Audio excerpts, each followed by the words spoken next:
Definition of set. A set is a well-defined collection of distinct objects which are called its elements. The sets are usually denoted by capital letters and the elements by small letters of English alphabets. Set जो है well defined collection है distinct objects की, और जो भी इसके elements होते हैं उनकी अपनी इंडिविजुअल प्रॉपर्टीज़ होती हैं, वो रिपीट नहीं होते। इसी तरीके से सेट्स के जो हम नाम होते हैं वो कैपिटल लेटर से शो करते हैं और जो एलिमेंट्स हैं वो स्मॉल लेटर से शो किए जाते हैं।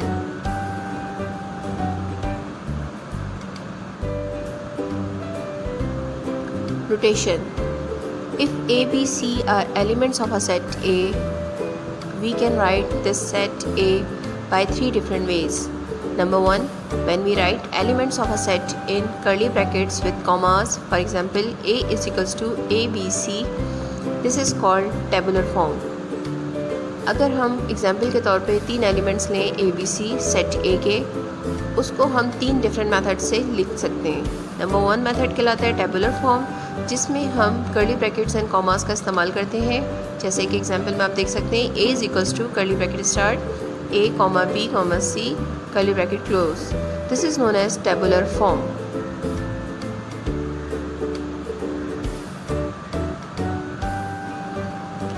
Second method, when a set is described with the help of a statement, for example, A is equals to the set of three letters of the alphabets in English. This is called descriptive form. दूसरा method हमारा descriptive form होता है, जिसमें हम statement की form में sets को explain करते हैं। जैसे कोई भी एग्जांपल ले लीजिए, A is equals to first three letters of English alphabets लिखा हुआ है यहाँ पर। इसी तरीके से set of natural numbers, set of whole numbers, set of first 5 even numbers. हम जब भी स्टेटमेंट बताएंगे तो वो मेथड हमारा कहलाएगा descriptive form.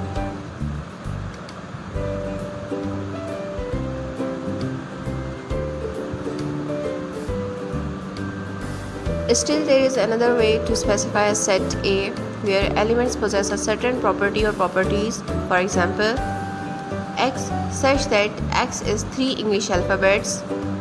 It is read as X is the set of all X such that X is 3 letters of English alphabets.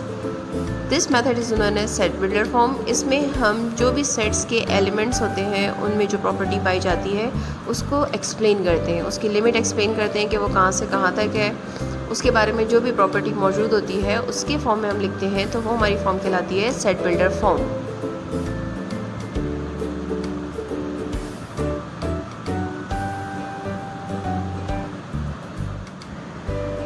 The number of elements of set A is written as NA.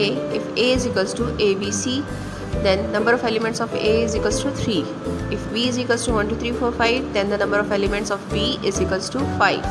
आप example में देख सकते हैं A में 3 elements हैं, इसलिए number of elements of A हमने 3 लिखे हैं, और B में 5 एलिमेंट्स हैं तो number of elements of B हमने 5 लिखा है।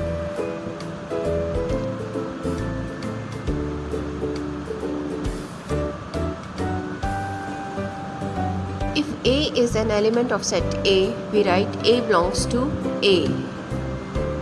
And if A is not an element of set A, we write A does not belongs to A. अगर किसी भी सेट में एलिमेंट मौजूद होता है तो हम belongs to लिखते हैं, और अगर मौजूद नहीं होता तो does not belongs to लिखते हैं। For example, A is equals to ABC and B is equals to D. Here A belongs to set A but A does not belongs to set B. आप example में देख सकते हैं A जो है वो सेट A से belong करता है बट A सेट B से बिलोंग नहीं कर रहा, इसलिए हमने इसके लिए does not belongs to का साइन लिखा है।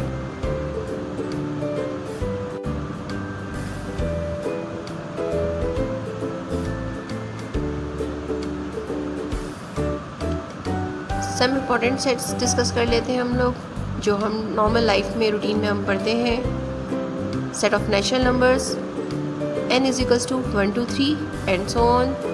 Set of whole numbers 0 1 2 3 and so on. Set of natural numbers और सेट ऑफ होल नंबर्स में 0 ही का डिफरेंस है, यानी नेचुरल नंबर्स 1 से स्टार्ट होते हैं और होल नंबर्स 0 से स्टार्ट किए जाते हैं।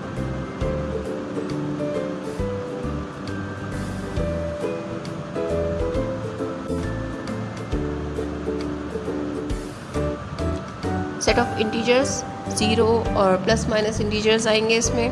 Set of positive prime numbers 2, 3, 5, 7, 11. Set of odd numbers 1 plus minus 1 plus minus 3 plus minus 5. Odd numbers are those numbers which are not divisible by 2. Prime numbers आपको जैसे पता है कि वो अपने नंबर से खुद डिविजिबल होते हैं. The numbers divisible by itself are known as prime numbers.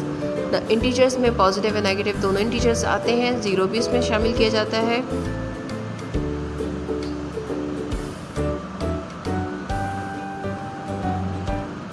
Set of even numbers 0, 2, 4, 6. Set of rational numbers are those numbers which can be written in the form of P upon Q. P and Q are integers. Set of irrational numbers are those numbers which can not be written in the form of P upon Q. P and Q are integers. Set of real numbers is the union of rationals and irrational numbers. आप जानते हैं कि even numbers are those numbers which can be divisible by 2. Rational numbers जो P upon Q के form में लिखे जा सकते हों, इरेशनल नंबर्स जो पी अपॉन क्यू के फॉर्म में नहीं लिखे जा सकते, और रियल नंबर्स दोनों का यूनियन होता है रैशनल इरेशनल का.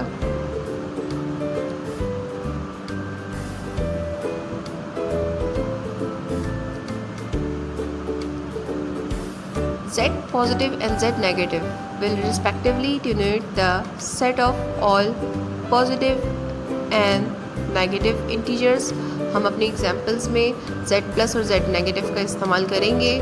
कहीं कहीं हमें सिर्फ पॉजिटिव इंटीजर्स चाहिए होते हैं, कहीं नेगेटिव इंटीजर्स चाहिए होते हैं, तो हम सेट्स में डिनोशन में जो सिंबल्स होते हैं उनको हम प्लस एंड माइनस शो करते हैं कि पॉजिटिव नंबर्स या negative numbers. Likewise r plus and r minus will denote the set of all positive and negative real numbers respectively. Null set or empty set. A set with no element is called the null set or the empty set. This is usually denoted by phi or empty brackets. Example: A is equals to x such that x is greater than 5 and x is less than 2. ऐसा set जिसमें कोई भी element मौजूद नहीं होता वो empty set और null set कहलाता है. जैसे कि एग्जाम्पल में दिया हुआ है कि x जो है एक ऐसा नंबर है जो ग्रेटर दैन 5 भी हो और लेस दैन 2, और आप जानते हैं ऐसा कोई भी नंबर नहीं है जो लेस दैन 2 भी हो और ग्रेटर दैन 5 भी अवेलेबल हो. तो इसका आंसर है null set.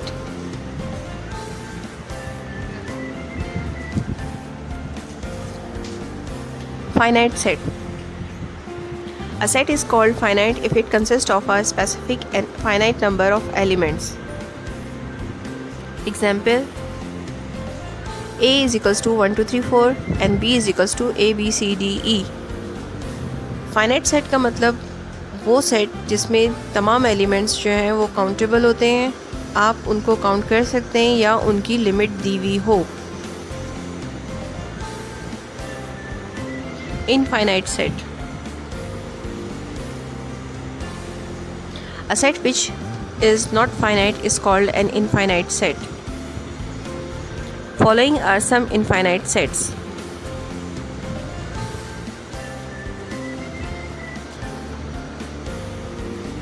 A is equals to 1, 3, 5 and so on. B is equals to 1, 2, 3 and so on. C is equals to means C integers. इसका स्टार्ट और एंड हमें नहीं पता. फाइनाइट सेट का मतलब होता है जिसमें आप काउंटेबल एलिमेंट्स हों, तो इनफाइनाइट सेट का मतलब ये होता है जिसमें आप एलिमेंट्स फाइनाइट हो, काउंट ना कर सकते हों, काउंटेबल ना हो.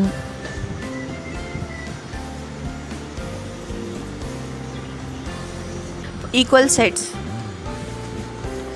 Two sets are said to be equal if and only if they have the same elements. For example, sets A is equals to ABCD and set B is equals to BCAD are equal sets since they have the same elements. We write A is equals to B if A and B are equals. Two sets equal जब कहलाते हैं जब उनके elements और number of elements दोनों same हों. जैसे कि आप एग्जांपल में देख सकते हैं A is equals to ABCD and B is equals to BCAD. यहाँ तरतीब बदली है लेकिन आपके एलिमेंट्स सेम है. तो इस तरह ये दोनों सेट्स A और B आपस में इक्वल हैं। Equivalent sets. Two sets A and B are said to be equivalent if a one-to-one correspondence can be established between their elements. If A set is equivalent to set B, then we write A equivalent to B. This is equivalent symbol.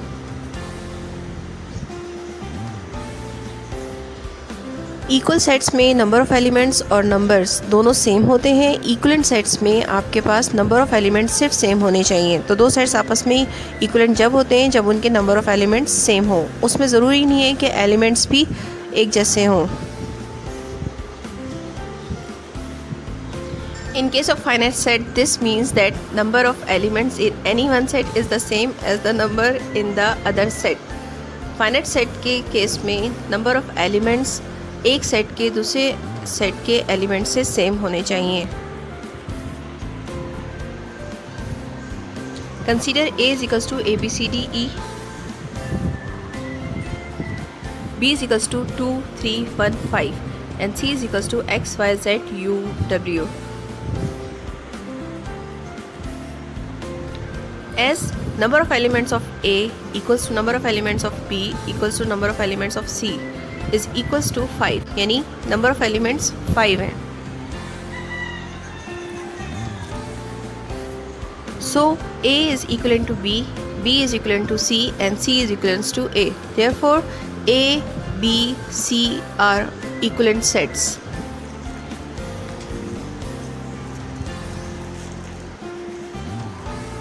Now consider the following sets.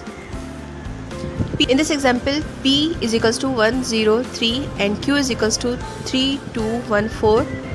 Here 1 is 1-to-1 correspondence to 3, 0 correspondence to 2, 3 correspondence to 1, but 4 belongs to Q is left without being associated with another element. So P set and Q sets are not equivalent. आप देख सकते हैं इस example में P में 3 elements हैं और Q में 4 एलिमेंट्स हैं। अगर हम 1-to-1 कॉरस्पॉन्डेंस क्रिएट करते हैं इक्विवेलेंट सेट्स के लिए तो आपके पास P के 3 एलिमेंट्स और Q के 3 एलिमेंट्स का आपस में 1-to-1 कॉरस्पॉन्डेंस बच जाएगा, 4 जो है वो रह जाएगा। तो it means these two sets are not equivalent, यानी ये दोनों सेट्स आपस में इक्विवेलेंट नहीं है। एक में 3 एलिमेंट्स हैं, एक में 4 एलिमेंट्स हैं। तो नंबर ऑफ एलिमेंट्स जो हैं वो दोनों सेट्स में सेम होने चाहिए, तभी वो दो सेट्स जो है आपस में इक्विवेलेंट होते हैं। ओके, थैंक्स स्टूडेंट्स, अल्लाह हाफिज़।